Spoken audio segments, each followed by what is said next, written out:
साथियों नमस्कार। आज फिर मैं एक नया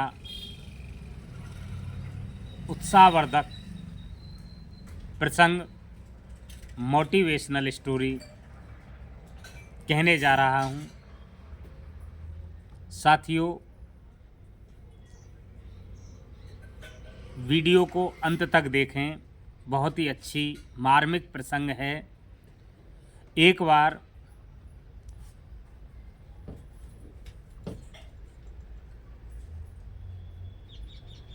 कबीरदास जी, जो सादा जीवन उच्च विचार रखने वाले थे, वो बनारस में रह रहे थे।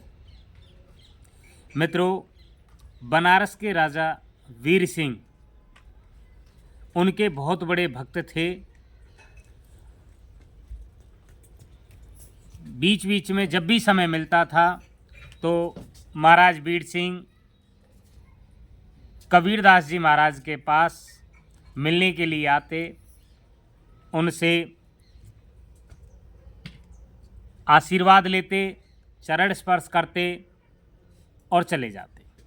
जब कभी भी कबीरदास जी को भी ऐसा लगता था कि आज राज दरबार में चलना है, तो स्वयं कबीरदास जी भी राज दरबार की तरफ भ्रमण करने जाते।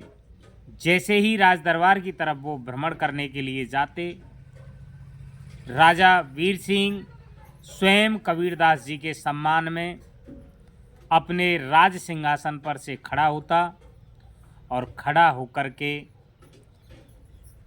राजगद्दी पर कबीरदास जी को बैठाता और स्वयं कबीरदास जी के चरणों में नीचे बैठता था। इतना परम सम्मान, इतना स्नेह देख करके कबीरदास जी राजा वीर सिंह से बहुत ज़्यादा प्रसन्न थे। समय निकलता जा रहा था। कबीरदास जी ने सोचा कि कहीं ऐसा तो नहीं है कि राजा हमसे केवल ये दिखावा मात्र कर रहा हो या वास्तव में ही अंदर से प्यार और सम्मान करता है हमारा। तो उनको परीक्षा लेने की सूझी। राजा की परीक्षा लेने की बात कबीरदास जी के मन में आई। तो अगली सुबह कबीरदास जी एक मोची के साथ और एक महिला, जो पूर्व में कभी वेश्यावृत्ति में लिप्त थी, मोची और उस महिला के साथ कबीरदास जी भ्रमण पर निकले। बनारस के बाज़ारों में जैसे ही कबीरदास जी निकल रहे थे, तो कबीरदास जी के दोनों हाथों में दो बोतलें जिनमें रंग भरा हुआ था और मानो दूर से ऐसी लग रही थीं कि वो शराब की बोतलें हैं, को लेकर के कबीरदास जी झूमते हुए एक नाटकीय ढंग में बनारस के बाज़ारों में होकर निकल रहे थे। ये सूचना जब महाराज वीर सिंह के पास पहुंची तो वीर सिंह को बिल्कुल ही अच्छा नहीं लगा। जैसे ही उन्होंने सुना कि कबीरदास जी इस तरीके का कृत्य कर रहे हैं, तो मित्रों, महाराज वीर सिंह बहुत क्रोधित भी हुए। कबीरदास जी घूमते घूमते घूमते घूमते और वो प्लानिंग के अनुसार एक योजनाबद्ध तरीके से राज दरबार में पहुँचे। जैसे ही राज दरबार में पहुँचे तो पहले सुनकर ही क्रोध आया। अब जब महाराजा वीर सिंह ने कबीरदास जी को इस ढंग में देखा कि एक वेश्या थी, एक मोची था, हाथ में दोनों में दो शराब की बोतलें थी, को देख करके महाराज वीर सिंह अपना आपा खो बैठे और पूर्व की भांति वो अपने राज सिंहासन से खड़े नहीं हुए। पहले राज सिंहासन से खड़े हो जाते थे, लेकिन अब वो राज सिंहासन से नहीं खड़े हुए और कबीरदास जी को देखते रहे। बात समझ में कबीरदास जी की में भी आ गई कि राजा केवल दिखावा करता है, वो मुझसे अटूट प्रेम नहीं करता, अधिक प्रेम नहीं करता, केवल दिखावा मात्र है।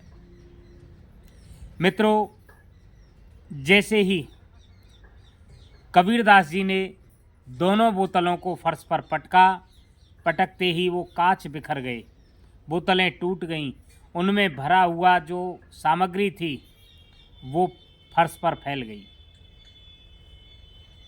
महाराज वीर सिंह ने कबीरदास जी से कुछ भी नहीं कहा और मोची को साइड में लेकर के, किनारे की तरफ लेकर के पूछा, ये सब क्या है? मोची ने बताया कि कुछ दूर ही स्थित आपके राज्य में ही जगन्नाथ जी का मंदिर है। बोले हाँ।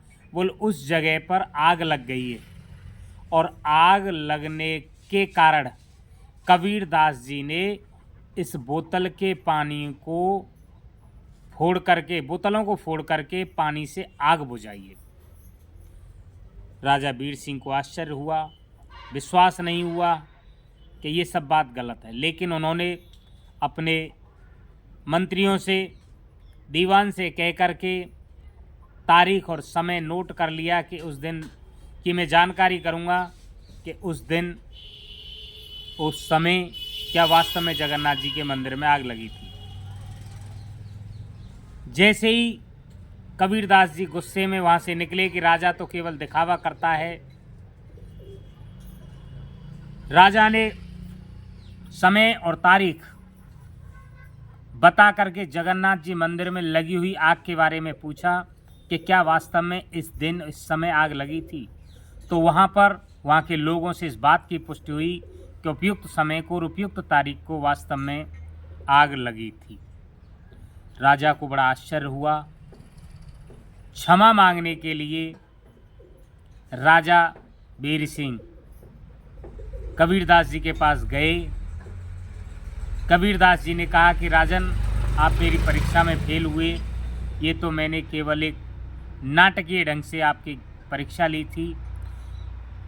राजा ने कहा कि कबीरदास जी, आप मुझे क्षमा कर दें।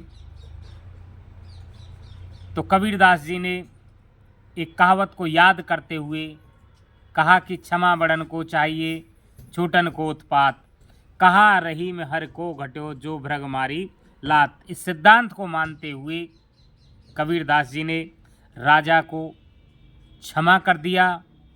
राजा वीर सिंह को बहुत पछतावा हुआ और उसके बाद राजा वीर सिंह का कबीरदास जी के प्रति प्रेम और विश्वास और अधिक जागृत हो गया। साथियों, आपने मेरी कहानी को अंत तक देखा, इसके लिए आपको हृदय से बहुत बहुत धन्यवाद। और वीडियो देख करके, कहानी सुन करके एक प्यारा सा लाइक करें। यदि कहानी अच्छी लगी हो तो एक बार शेयर ज़रूर करें। जिन साथियों ने मेरे चैनल को अभी तक सब्सक्राइब नहीं किया है वो सब्सक्राइब अवश्य करें। नमस्कार।